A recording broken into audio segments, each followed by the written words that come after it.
আমাদের তো সংবিধান আছে, হতে পারে সেটা রুগ্ন, এবং সেই সংবিধান বহাল আছে।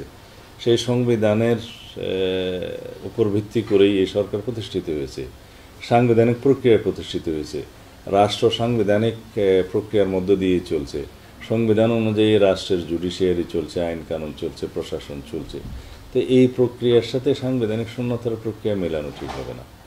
আর দ্বিতীয়ত, এখানে যেটা কনভেনশন হিসেবে বলা হয়েছে যে রাষ্ট্রপতি শাহাবুদ্দিন আহমেদের, যেটা দ্বিতীয় paragraph,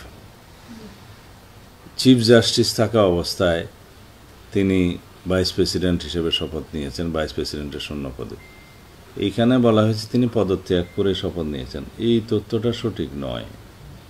justice Shahabuddin chief justice থাকার সময় তিনি পদত্যাগ না করেই উপরাষ্ট্রপতির দায়িত্ব গ্রহণ করেছেন, শপথ নিয়েছেন, এবং প্রেসিডেন্টের পদ শূন্য হলে তিনি ভারপ্রাপ্ত রাষ্ট্রপতি হয়েছেন বা অ্যাক্টিং অস্থায়ী রাষ্ট্রপতি হয়েছেন, এবং তিনি নির্বাচন পরিচালনা করেছেন। সেই নির্বাচনের পরে প্রতিশ্রুতি অনুযায়ী তিন জোটের রূপরেখার অনুসারে এবং জাতীয় নেতৃবৃন্দের প্রতিশ্রুতি অনুসারে তাকে আগের পদে চিফ জাস্টিস হিসেবে ফিরিয়ে নিয়ে আনার জন্য যে প্রতিশ্রুতি দেওয়া হয়েছিল সেটা বাস্তবায়ন করা হয়েছে। কিভাবে?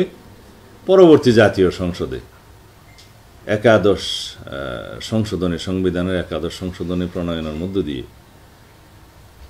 ওনাকে আবার প্রধান বিচারপতির পদে ফিরিয়ে আনা হলো, এবং ওনার ওই সময়টাকে ওই সুপ্রিম কোর্টের, এটা ছুটির একটা বিষয় আছে, লিভ, একটা সুপ্রিম কোর্টের বিচারপতিদের ছুটি জনিত একটা আইন আছে, সেটার মধ্যে একটা অ্যামেন্ডমেন্ট নিয়ে এসে সেটা বৈধতা দেওয়া হয়েছে। কিন্তু এই প্রশ্নটা আমি সব কিছু সংবিধান এবং অন্য কোনো আইনে ভিন্নতর কিছু থাকলেও এই সনদের বিধান, প্রস্তাব, সুপারিশ প্রাধান্য পাবে। তার মানে হচ্ছে এটা সংবিধানের উপরে। তো কোনো ডকুমেন্ট, কোনো সমঝোতা, দলিল কি সুপ্রা কনস্টিটিউশনাল ইনস্ট্রুমেন্ট হতে পারে, বা একটা এক্সট্রা কনস্টিটিউশনাল ডকুমেন্ট হতে পারে?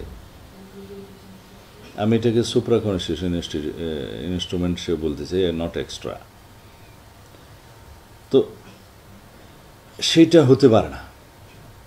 আমরা সংবিধানের মধ্যে থেকে আইনি, বৈধ এবং সাংবিধানিক প্রক্রিয়ায় কিভাবে এই সমঝোতা দলিলটাকে গ্রহণ করতে পারি, বাস্তবায়ন করতে পারি, সেই চিন্তায় আমাদেরকে করতে হবে। এখন যদি বলা হয় যে এই সমঝোতা দলিলের সব কিছুই সংবিধানের উপরে প্রাধান্য পেলের ফেব্রুয়ারির প্রথমার্ধেই হবে ইনশাআল্লাহ, এটা মাননীয় প্রধান উপদেষ্টা এই সময়সীমাটা ঘোষণা করেছেন, চিঠি দিয়েছেন নির্বাচন কমিশনের। নির্বাচন কমিশনের প্রস্তুতি প্রায় শেষ পর্যায়ে, এবং বেশ কয়েকজন উপদেষ্টা খুব দৃঢ়ভাবে উচ্চারণ করেছেন গত কয়েকদিনে। তো এটা নির্বাচন নিয়ে আমাদের কোনো সংশয় নেই। যারা নির্বাচন নিয়ে বিভিন্ন কথাবার্তা হয়তো মাঠের বক্তৃতায় বলছেন, তারা হয়তো এটা নির্বাচনের কৌশল হিসেবে বিভিন্ন পক্ষকে চাপে রাখার জন্য হয়তো বলতে পারে, সেটা তাদের বক্তব্য, আমার কোনো মন্তব্য নেই, এটা তাদের স্বাধীনতা আছে, কথা বলবে।